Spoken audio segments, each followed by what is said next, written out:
36 लाख करोड़, 45 लाख करोड़, आजकल ऐसे बहुत ज़्यादा नंबर चल रहे हैं सोशल मीडिया पे, न्यूज़ चैनल्स पे कि इतनी किसानों ने डिमांड की है। सब बढ़ चढ़ के बता रहे हैं किसानों ने कितना मांग लिया गवर्नमेंट से। क्या सच में अन्नदाता ने इतना मांगा है? आज की इस पूरी वीडियो का सिनेरियो ऐसा होगा, हम पूरा समझेंगे किसानों के पर्सपेक्टिव से भी, गवर्नमेंट के पर्सपेक्टिव से भी, कि गवर्नमेंट क्यों नहीं कंप्लीट कर पा रही और किसानों ने इतना ज़्यादा मांग ही क्यों लिया कि गवर्नमेंट पूरा ना कर पाए। क्या सच में वो इतना ज़्यादा है भी या नहीं है? तो चलिए शुरू करते हैं इस वीडियो को। मेरा नाम है अभिषेक त्यागी और आज की वीडियो होगी किसान आंदोलन 2.0 पे, कि ये आंदोलन हो क्यों रहा है या क्या इसका रीज़न है, या पुराने आंदोलन में क्या चीज़ें रह गई थी जिसकी वजह से ये आंदोलन हुआ दोबारा से। चलिए शुरू करते हैं। सबसे पहले हम समझते हैं वो 13 मांगे जो किसानों ने की है गवर्नमेंट से, और जैसे मैं आपको पहली मांग बताऊंगा उसके बाद समझाऊंगा भी कि गवर्नमेंट क्यों ये मांग पूरी नहीं कर पा रही है या क्या बीच में सरकमटेंसेज आ रहे हैं ऐसे कि गवर्नमेंट को पूरी करने में दिक्कत हो रही है। तो सबसे पहले एमएसपी का मतलब होता है मिनिमम सपोर्ट प्राइस। मतलब एक गवर्नमेंट ने प्राइस फिक्स कर दिया कि अगर किसान की फसल नहीं बिकती है या फिर इस प्राइस से नीचे अगर कोई उसकी फसल खरीदता है तो उसको जेल होगी या फिर उसके खिलाफ कोई भी कानूनी कार्रवाई होगी।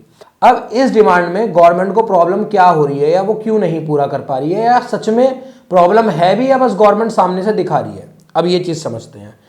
सबसे पहले एमएसपी पहले से ही कुछ लगभग 23 फसलों पे है, जिसमें लगभग गवर्नमेंट 2.5 से 3 लाख करोड़ के बीच में खर्च करती है इस पूरी फसलों पे। इसके अलावा अभी जो किसानों की डिमांड है वो है 27 से 28 फसलों की, कि 27 से 28 फसलों पे एमएसपी लाई जाए। करंट सिनेरियो के हिसाब से अगर सरकार सारा माल खरीदती है जो किसान उगा रहा है तो लगभग 18 लाख करोड़ के आसपास बैठेगा।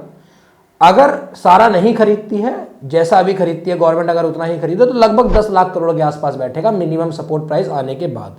अब आप खुद समझिए, हमारे इंडिया का बजट है 45 लाख करोड़ रुपए, उसमें से आप समझते रहिए कि अभी गवर्नमेंट 2.5 लाख करोड़ रुपए खर्च कर रही है, उसके बाद 10 लाख करोड़ यहां खर्च करना पड़ेगा उसको। कुछ लोग इसमें यह भी बोल रहे हैं कि गवर्नमेंट जो किसानों से खरीदेगी दाल चावल गेहूं जो भी खरीदेगी उसको बेचेगी भी, उससे कुछ तो प्रॉफिट आएगा ना, कुछ तो उससे भी उधर से भी प्रॉफिट आना है। उसमें सिस्टम देखो थोड़ा सा हमें समझना होगा कि गवर्नमेंट किसानों से मान लो 25 रुपये किलो खरीद रही है, 25 रुपये किलो खरीद रही है, बट वो इंटरनेशनल मार्केट में तो 18 रुपये किलो बिक रहा है।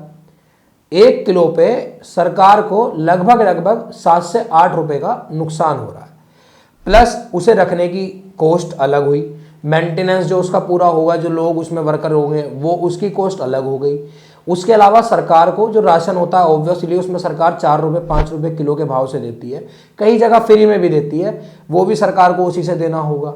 तो सरकार एक लॉस मेकिंग प्रोसेस में आ जाएगी पूरा इस एमएसपी के थ्रू, तो वो ये चाहती है। और अभी आप एक चीज और समझिए, डिमांड कितनी है, 30 से 40% इंक्रीज, जो अमाउंट है उससे 30 से 40% आप बढ़ा दो, महंगाई कहां टच कर जाएगी, ये चीजें भी तो हमें समझनी होगी। तो एमएसपी का पूरा मुद्दा ये है कि किसान क्या मांग रहे हैं और सरकार क्यों मना कर रही है। मैंने आपको दोनों चीजें बता दी हैं, अब आप खुद देख लीजिए कि कौन सही है और कौन गलत है।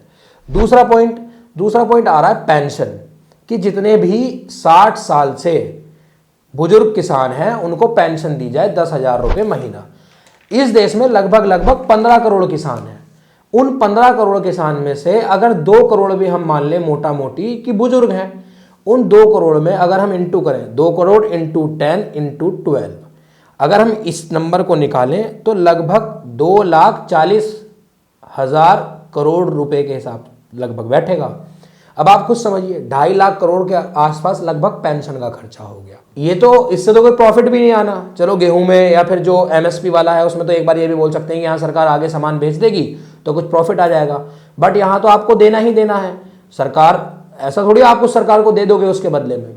प्लस सरकार आप देख रहे होंगे और भी जो गवर्नमेंट जॉब्स हैं उसमें सरकार पेंशन हटा रही है, लगभग हटाई दी है सब में, एक बस आर्मी बची हुई है और उसमें हमेशा रहेगी भी। तो आप खुद समझिए कि ये चीज़ तो पॉसिबल ही नहीं है ना, कि भाई 2 करोड़ लोगों को 10,000 रुपये पर मंथ पेंशन देना is not a possible thing. तो इसीलिए सरकार बोल रही है कि पैसा आएगा तो आएगा कहाँ से। अब मैं आपको एक छोटी सी चीज़ और क्लियर करता हूँ। जितने भी किसान लोग हैं अगर आप उनसे जाके कहेंगे कि जी आपको पेंशन मिलेगी, बट जो पेंशन है वो जो देश में इंफ्रास्ट्रक्चर बन रहा है या फिर देश में जो आर्मी के ऊपर खर्चा हो रहा है, डिफेंस के ऊपर खर्चा हो रहा है, उससे कट के आपको पेंशन आएगी। तो आप मुझसे लिख के ले लीजिए 90% किसान मना कर देगा, 95% किसान मना कर देगा कि आर्मी के बजट से काट के हमको पेंशन नहीं चाहिए। चलिए समझते हैं अब किसानों की तीसरी डिमांड क्या है। तीसरी डिमांड किसानों की है जो मनरेगा है, जो अभी 200 रुपये दिन 100 दिन तक मिलती है, उसको बढ़ा के 700 रुपये दिन और 200 दिन तक कर दिया जाना चाहिए। इससे जो सरकार का खर्चा है वो लगभग 21 लाख करोड़ रुपए का आएगा। सबसे मोटा खर्चा तो यही है और जिससे कोई रिफंड है नहीं। भाई अगर सरकार कमाएगी नहीं तो रिफंड कहां से करेगी। चलिए ये चीज हो जाती है कि मनरेगा चाहिए ही क्यों, क्या रीजन है। इसके बाद जो इनकी फोर्थ डिमांड है, फोर्थ डिमांड ये है कि किसानों पे जितना भी कर्जा है वो माफ कर दिया जाए। तो किसानों पे लगभग आज की डेट में 18 लाख करोड़ रुपए का कर्जा है। मैं आपको बता दूं कर्जा माफी में ये होता है कि बैंक से आपने लोन ले रखा है, अब बैंक उस लोन को नहीं छोड़ेगा, गवर्नमेंट पे करेगी आपके बिहाफ पे बैंक को कि अच्छा गवर्नमेंट ने ये लोन दे दिया और अब किसान के ऊपर ये लोन नहीं रहा। तो गवर्नमेंट के लिए तो 21 लाख करोड़ रुपए का और खर्चा बढ़ गया। अब इसके अलावा जो इनकी पांचवी मांग है वो पांचवी मांग ये है कि भारत WTO से बाहर हो जाए। WTO से बाहर होने से किसानों को क्या प्रॉफिट होगा, मुझे तो ये चीज समझ ही नहीं आ रही है, शायद आपको भी नहीं आ रही होगी। चलिए अब देख लेते हैं इससे अगली मांग क्या है इनकी। तो जो लखीमपुर खीरी में किसान मरे थे उनके कातिल आज तक भी बाहर घूम रहे हैं, तो ये लोग चाहते हैं कि उनके कातिलों को सजा मिले, जिस पे मैं भी एग्री करता हूं, मैं भी इस बात को सपोर्ट करता हूं कि ये चीज़ होनी चाहिए और जल्दी से ही जल्दी सरकार को इस चीज़ पे तो एक्शन ले लेना ही चाहिए। बाकी बातें बाद में पूरी करे, बाकी मांगे, पर पहले ये चीज़ पूरी करके दे दे कि हाँ भाई वो अरेस्ट हो गए हैं। अगली मांग क्या है कि जो बिजली बिल एक्ट आया था 2020 में, जिसमें इलेक्ट्रिसिटी जो है वो जो 12 हैं उन पर मीटर वगैरह लगेंगे, इस हिसाब का जो एक्ट आया था उसको ही हटाने के लिए बोल रहे हैं। जो मुझे लगता है कि हाँ शायद गवर्नमेंट को ये चीज़ कर देनी चाहिए कि अभी जैसे किसान बिल पे कर रहा था अपनी बिजली का, वो आगे भी ऐसे ही करता रहे, तो उससे कोई गवर्नमेंट को प्रॉब्लम नहीं होनी चाहिए। इससे अगली डिमांड क्या है कि जो फेक कंपनीज हैं, जितनी भी फेक कंपनीज हैं जो बीज बनाती हैं नकली या जो फर्टिलाइजर नकली बनाती हैं, उन पर एक्शन लिया जाए। I am totally agree with this point. मैं भी चाहता हूं कि ये चीज़ हो, जितनी भी जो कीटनाशक बना रहे हैं या फिर जो नकली फर्टिलाइजर्स बना रहे हैं उनके खिलाफ एक्शन होना चाहिए। सिमिलरली जैसे नकली दवाइयों वाले के खिलाफ एक्शन होता है जब नकली दवाई कोई मार्केट में बेचता है। अब जो नेक्स्ट डिमांड है उसके बारे में जानते हैं। नेक्स्ट डिमांड ये है कि जो किसान आंदोलन हुआ था पिछली बार, उसमें जितने लोग मरे थे उसमें उनके परिवार को कंपनसेशन मिलना चाहिए, प्लस उनके परिवार में हर एक मतलब जो एक आदमी है पर्टिकुलर, कोई भी एक आदमी को सरकारी नौकरी मिलनी चाहिए।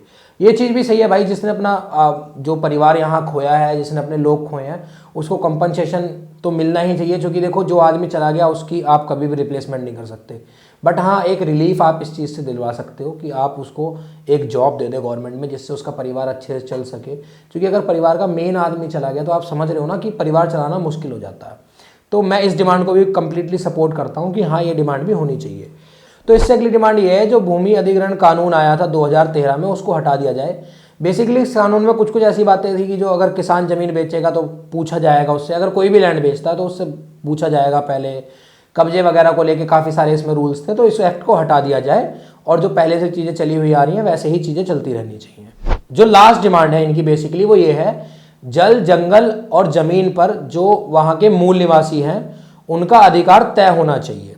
ये इनकी लास्ट डिमांड है। इसके अलावा जितनी भी बातें आप सुन रहे हैं वो डिमांड्स में नहीं है। इसके अलावा जो आप एक और बात सुन रहे होंगे वो ये सुन रहे होंगे कि आप 350 रुपये किलो कैसे आटा खा लेंगे, वो एक अलग चीज़ है। उसमें मतलब एक जो किसान लीडर हैं टिकैत जी, उन्होंने ये बोला था कि जो सोने की कीमत है उसके बराबर हमें मिलना चाहिए। अब वो बातों को घुमाया गया, हाल में उनकी डिमांड भी कुछ ऐसी ही थी, बट वो किसान आंदोलन की डिमांड में नहीं है अभी तक कि भाई इतना रेट बढ़ जाए। कुछ बातें इसमें हैं जिन्हें मैं भी कंप्लीटली सपोर्ट करता हूं, बट कुछ बातें ऐसी हैं जो शायद अभी के लिए पॉसिबल नहीं है इस बजट में, जो इंडिया का 45 लाख करोड़ रुपए का बजट है। इसका सॉल्यूशन क्या है? इसके ज़्यादा कुछ सॉल्यूशन तो है नहीं देखो, बट मैं आपको कुछ आज एक इंटरेस्टिंग फैक्ट बताना चाहता हूं, कुछ फैक्ट्स जिससे आपको लगेगा कि हाँ शायद सॉल्यूशन हो जाए। आपको बताना चाहता हूं लास्ट ईयर मतलब 2-3 सालों में पिछले जो डेटा आउट हुआ है वो ये है कि 8 लाख किसानों की एवरेज आय, जो एवरेज कमाई है वो लगभग 80 करोड़ रुपए है। समझ रहे हैं ना आप कि बहुत बार किसान 80 करोड़, आप समझ रहे हैं किसान बेचारा 8 लाख रुपए सालाना नहीं कमा पाता। 8 लाख मैंने बहुत बोल दिया, 80,000 किसान कमाने के लिए बहुत उसे अपनी मतलब बहुत ज़्यादा मेहनत करनी पड़ती है, बहुत अपना कंट्रीब्यूट करना पड़ता है अपनी ज़मीन में, उसके बाद कहीं जाके 80,000 आते हैं। देखो कुछ पॉइंटों पर तो मैं भी एग्री हूं कि हाँ ये पॉइंट होने चाहिए, बट कुछ पॉइंट हैं जो अभी के लिए पॉसिबल नहीं है। अगर भारत में 0.04% किसान जो है टॉप वाले, बिल्कुल जो टॉप वाले किसान है 0.04%, अगर वो टैक्स पे करते हैं तो 500 करोड़ रुपए का रेवेन्यू होगा। तो जो बहुत ही अमीर किसान है 0.04%, उनसे टैक्स आप दिलवा दो और ये सब चीजें हो जाएंगी, मेरे हिसाब से पॉसिबल है। तो एक चीज अगर किसान भाई ये भी बोल दें कि हाँ चलो हम टैक्स दे देंगे ये वाला 0.04% बस, तो ये चीज पॉसिबल है। देखो एक इस चीज को ना करना इस वजह से भी पॉसिबल नहीं है कि आज 27 फसलें हैं जिन पे एमएसपी मांगी जा रही है, 27-28 फसलें, कल फिर फल सब्जियों पे ही मांगा जाएगी, फल पे ही मांगा जाएगा, उसके अलावा मल्टीपल चीजें आएंगी मार्केट में जिस पे एमएसपी मांगी जाएगी। शायद गवर्नमेंट के लिए ना पॉसिबल हो सब पे देना, इन्हीं चीजों पे पॉसिबल नहीं है गवर्नमेंट के लिए, उन पे तो जब देगी। और महंगाई कहां पहुंच जाएगी, बस आप एक छोटा सा ये सिनेरियो समझिए। सो मैं बेसिकली यही चाहता हूं कि गवर्नमेंट जो मांगे हैं, गवर्नमेंट और किसान दोनों मिलकर बैठे उन पे बात करें अच्छे से, अगर सॉल्व हो सकती हैं तो सॉल्व करने की कोशिश करें, क्योंकि देखो ये इन सब चीज़ों से सबका ही नुकसान होता है।